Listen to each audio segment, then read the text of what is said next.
We're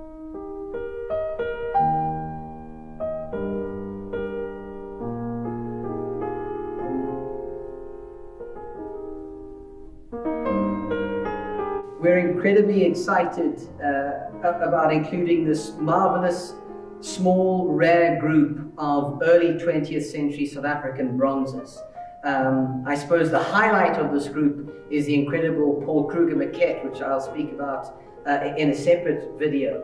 But it includes these other 5 works by Anton van Wouw, as well as the Atlas figure by Abraham Broadbent. It's a happy coincidence that this little group coincides with wonderful new findings and research related to Anton van Wouw, carried out specifically by Gerard de Camper at the University of Pretoria.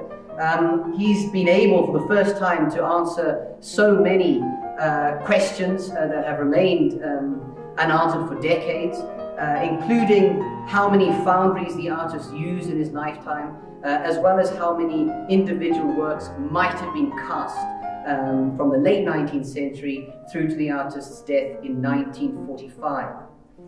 I'll start with this incredible small work called Leemans the Postman. It's one of Van Wouw's early works. This particular casting has a beautiful verdigris patina. This work was cast at Nessini in Rome. It was conceived, however, in 1901. Leemans was a real gentleman living in Pretoria. He was a Dutchman. He met Paul Kruger when Kruger was on official business long before the Anglo-Boer War in Holland. And the legend goes that Leemans asked Paul Kruger if there might be a job waiting for him if he could get himself to the Republic. Paul Kruger, perhaps without second thought, said that there would be one. And one can only imagine his enormous surprise some years later when Leemans arrived on his stoep in Pretoria.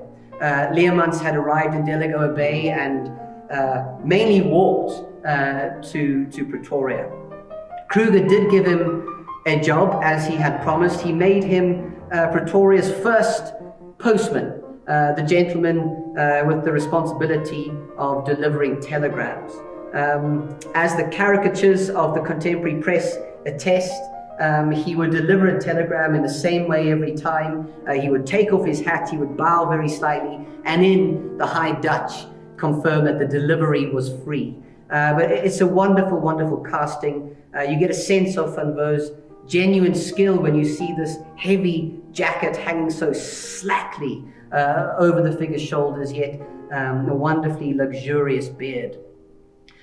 This is a Nessini casting. I told you that Gerard has made some major discoveries in terms of dates. We've always assumed that the Nessini and the Massa foundries in Rome overlapped. We now know that is certainly not the case. The Nessini foundry would have worked up until the late 1920s, and the Massa foundry would have started sometime in the mid-1930s, probably about 1936.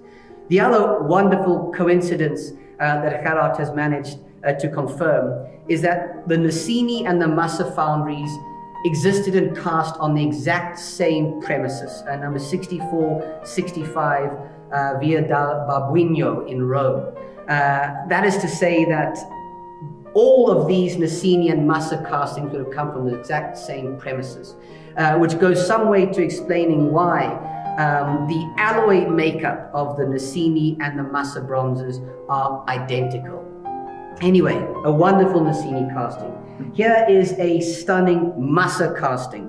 This is the accused, or the Basotho witness.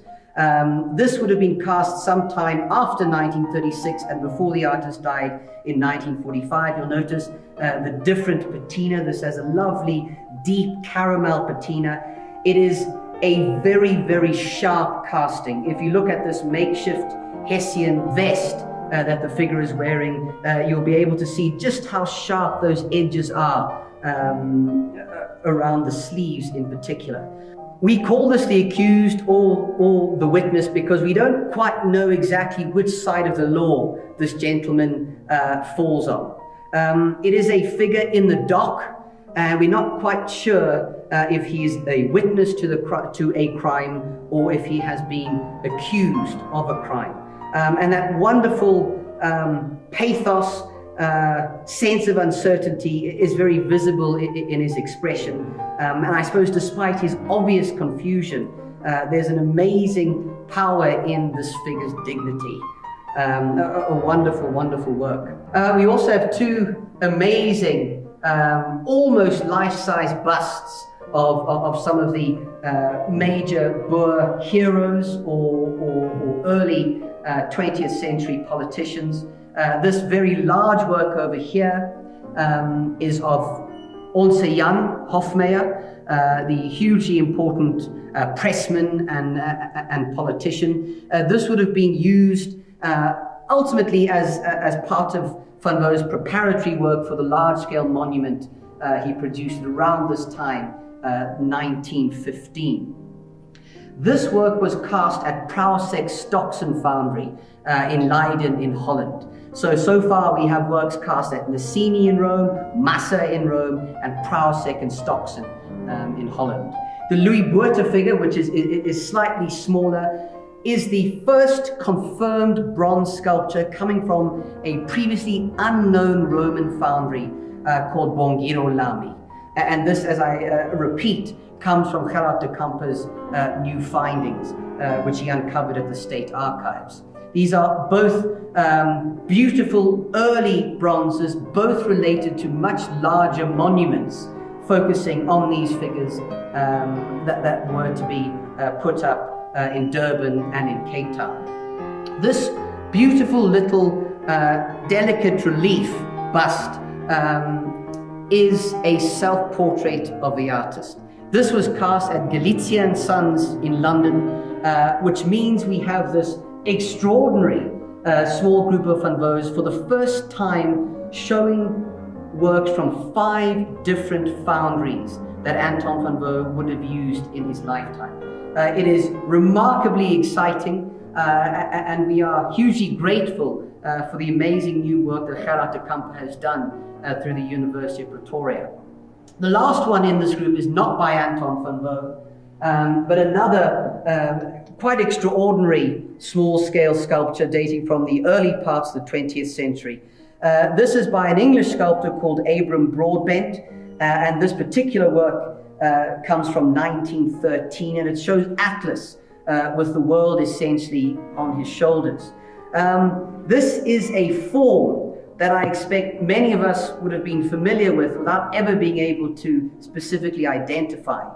There are 2 large-scale versions of this figure adorning the top 2 domes of the Union buildings in Pretoria on Meintjieskop. It was a Herbert Baker building, and Abraham Broadbent, who had produced fantastic large-scale sculptures for the facade of the Victoria and Albert Museum sometime prior to this, was commissioned to produce 2 of these major forms.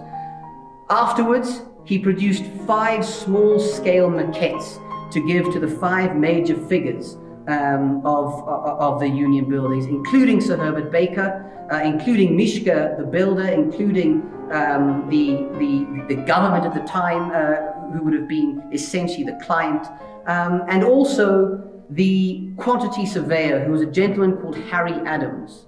And this exact work is the casting that would have been presented to Harry Adams in 1913. It has been in the family ever since, and we are wonderfully excited not only to be able to see it in the flesh, but of course to be including it in our sale on the 20th of May. It is a wonderful coincidence that we are able to include it in this marvelous group.